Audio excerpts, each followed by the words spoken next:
Alhamdulillah alladzi bi ni'matihi tatimmus shalihat. Allahumma sholli wa sallim wa barik wa an'im ala nabiyyina Muhammadin sallallahu alaihi wasallam. Faqala Allah ta'ala ya ayyuhalladzina amanu taqullaha haqqa tuqatih wa la tamutunna illa wa antum muslimun. Amma ba'du. Jamaah salat Isya rahimahumullah, kita laksanakan pembahasan seputar masalah fikih sholat. Malam hari ini kita akan belajar tentang seputar gerakan jari-jari tangan ketika tasyahud. Jadi berkaitan dengan masalah tata cara sholat, ternyata sampai gerakan sekecil apapun ini ada riwayatnya. Dan para sahabat sangat memperhatikan bagaimana Rasulullah mengerjakan sholat. Maka sampai Imam Syekh Bakar Abu Zaid boleh mengatakan, kalau ada ulama hari ini menjelaskan tentang masalah hukum sholat, pada dasarnya tidak ada hukum baru dalam masalah sholat, karena berkaitan dengan masalah fikih sholat sudah selesai dibahas oleh para ulama mutaqaddimin, yaitu para sahabat Rasulullah Shallallahu Alaihi Wasallam, kemudian muridnya sahabat yaitu tabi'in, muridnya tabi'in yaitu tabi'ut tabi'in. Maka sampai Imam Ibnu Rajab mengatakan untuk masalah-masalah fikih di 3 generasi awal, yaitu sahabat Rasulullah, yang mana sahabat ini murid langsung dari Rasulullah, kemudian saya itu muridnya sahabat yaitu namanya tabi'in. Tidak ada satupun masalah fikih yang berkembang saat itu kecuali sudah selesai dirangkum oleh 4 imam mazhab: Imam Syafi'i, Imam Abu Hanifah, Imam Malik, dan Imam Ahmad. Beliau ini generasi ketiga sejak sahabat. Jadi sahabat, tabi'in, setelah tabi'in generasinya tabi'ut tabi'in. 4 imam mazhab ini adalah generasi ketiga, yaitu tabi'ut tabi'in. 3 generasi awal yang dijamin generasi terbaik sepanjang zaman sampai hari kiamat.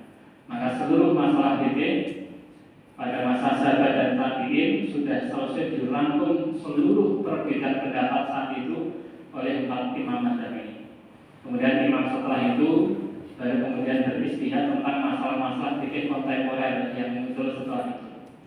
Tetapi khususnya berkaitan dengan masalah fikih sholat, semuanya sudah selesai dibahas oleh 3 generasi pertama ini. Karena memang masalah sholat ini masalah yang paling penting, ibadah fisik yang paling penting dalam Islam, sehingga sahabat ini kadang-kadang sengaja memperhatikan sedetail mungkin bagaimana Rasulullah melakukan gerakan ketika sholat.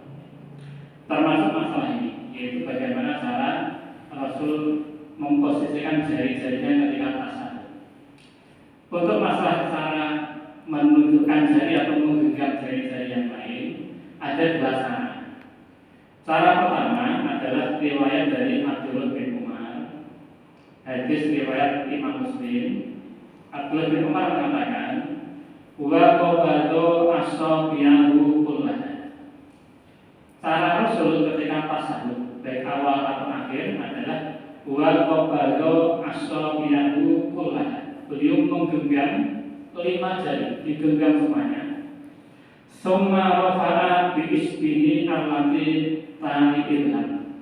Kemudian beliau memberikan isyarat dengan 1 jari, yaitu jari telunjuk. Isyarat pertama, jadi 5 jari tadi digenggam semuanya, kemudian jari telunjuknya dikeluarkan, kemudian ditunjukkan ke arah kiblat.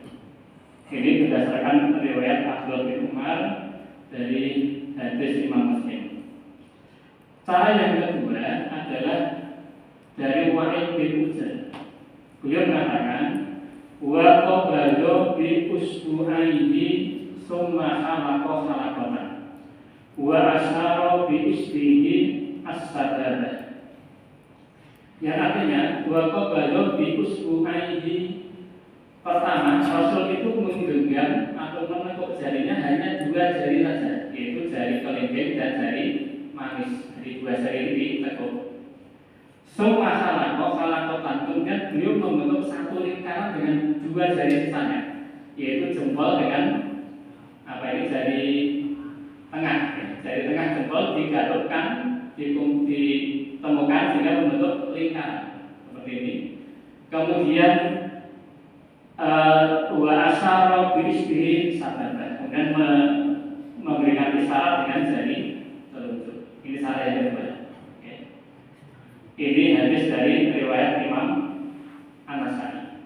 Saya ulangi, cara pertama seluruh jari mani digenggam semuanya, ditekuk semuanya, baru kemudian jari telunjuk memberikan isyarat ke arah kiblat. Cara yang kedua, jari yang digenggam atau ditekuk hanya jari kelingking dan jari mani saja, kemudian jari tengah dan jempol ini membentuk lingkaran, summa salakotan seperti ini. Kemudian jari telunjuk tetap diisyaratkan ke arah kiblat, dan dua-duanya caranya dibenarkan karena memang semuanya berdasarkan riwayat yang sahih dari Rasulullah Shallallahu Alaihi Wasallam. Kemudian pertanyaan yang berikutnya atau pembahasan berikutnya, bagaimana hukum menggerakkan jari ketika tasawuf? Katakanlah kita melihat ada saudara kita ketika tasawuf ini jari-jarinya digerakkan. Intinya ini istilah yang mutabar, istilah yang diakui di kalangan para ulama, sehingga dalam masalah ini tidak boleh saling menyalahkan, karena memang ini ranahnya adalah ranah istilah. Hanya penjelasan singkat saja, bermulanya istilah ini adalah sebetulnya hadis memberikan isyarat dengan jari telunjuk, kemudian digerakkan atau tidak, itu sumbernya dari satu sahabat, yaitu Wa'il bin Hujr. Dari sahabat Wa'il ini ada 15 perawi hadis yang ngambil hadis dari beliau, dan sekitar 15 orang ini riwayatnya adalah hanya menunjukkan dengan jari telunjuk tanpa menggerakkan. Sehingga kalau kita pilih tanpa menggerakkan jari, ini hadisnya apa? Sahih. Bahkan disampaikan oleh 15 perawi hadis. Hanya kemudian ada satu rawi hadis namanya Zaidah bin Qudamah. Beliau ada tambahan lafaz hadis itu, yaitu wa yusiru wa yukhariku, bahwa Rasul itu menunjukkan dengan jari telunjuk dan menggerak-gerakkannya. Nah, tambahan satu riwayat dari Zaidah bin Qudamah ini, sebagian ulama mengatakan ini ziyadatus sifat, tambahan lafaz tetapi dari sumber yang sifat yang sahih, bisa dijadikan sebagai dalil. Tetapi sebagian lain mengatakan bahwa tambahan ini berdasarkan satu riwayat hadis yang dhaif, ya, sehingga ini memang apakah menggerakkan atau tidak memang terjadi perbedaan pendapat, apakah Zaidah bin Qudamah ini bisa diterima riwayatnya atau tidak bisa diterima. Tetapi intinya bahwa ini istilah yang memang mutabar. Mutabar itu berarti diakui oleh para ulama karena memang semuanya berdasarkan kepada dalil, hanya memang didasari karena perbedaan cara pandang apakah ini sahih atau dhaif. Dan memang salah satu sumber istilahnya ulama memang berbedanya melihat dasar satu hadis, yang satu mengatakan sahih, yang satu mengatakan dhaif. Kemudian yang terakhir, bagaimana kalau seseorang tasawuf tetapi dengan menunjukkan dua jari, jari telunjuk dan jari tengah, kemarin sempat viral, tapi ini kita tidak bahas seputar kampanye. Tetapi ternyata dulu pernah kejadian.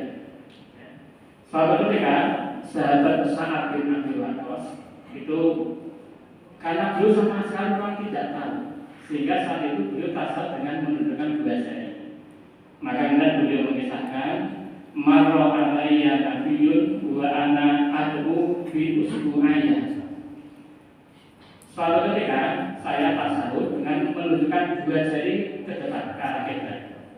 Kemudian Nabi Muhammad SAW lewat, sementara saya sedang tasawuf dengan dua jari saya. Faqala Nabi, maka kemudian Nabi mengingatkan saya, akhir wa asyara bi sababa. akhir itu maknanya adalah tunjukkan dengan satu jari saja. Ya, tunjukkan dengan satu jari saja. Wa asyara bisababah. Kemudian Rasul mengajarkan cara menunjukkannya dengan satu jari, yaitu dengan jari telunjuk. Ini hadis riwayat dari Abu Dawud. Artinya saat bin Abi Waqqas melakukan ini sama sekali karena memang dengan dasar tidak punya ilmu, dan memang beliau baru dikasih tahu bahwa itu keliru. Tetapi menjadi lain soalnya kalau memang ada orang sengaja melanggar sunnah Nabi Muhammad SAW sehingga membuat gerakan-gerakan sendiri tanpa ada petunjuk dari Rasulullah SAW. Jadi ini yang bisa kami sampaikan berkaitan dengan masalah gerakan jari. Ternyata ada 3 buah penjelasan yang mana ini semua berdasarkan sabda dari Rasulullah SAW. Intinya adalah bahwa namanya ibadah sholat itu ibadah makhluk. Artinya gerakan badan, gerakan fisik, termasuk bacaan itu semuanya sudah taufiqiyah, sudah paket dari Allah dan dari Rasulullah SAW. Sehingga namanya sholat, seluruh gerakan dan seluruh bacaan harus ada dalilnya. Maka kita perlu belajar seperti ini untuk memastikan agar sholat kita ada dalilnya, sholat yang berdalil. Walaupun nanti dalam masalah fikih para ulama berbeda pendapat. Ini pembahasan dan kemudian bagi kita semuanya.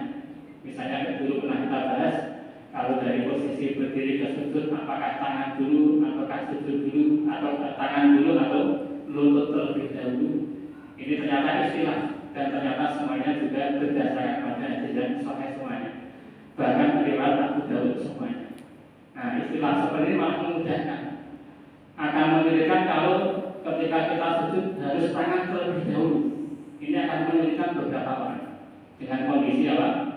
Fisiknya yang terbatas. Sebaliknya kalau sujud harus yang turun lutut lebih dulu, ini juga akan menyulitkan sebagian orang yang lain. Tetapi karena rahmat dari Allah, maka kemudian ada 2 cara turun ke sujud, boleh dengan tangan dulu, boleh dengan lutut dulu, karena semuanya berdasarkan pada hadis yang sahih semuanya, sehingga akhirnya terjadi berbagai macam pilihan dalam sholat, berbagai macam istilah dari kalangan ulama. Ini justru merupakan kemudahan bagi kita semuanya, sehingga apapun yang kita pilih semuanya tetap memastikan sholat kita masih memiliki dalil, punya dasarnya.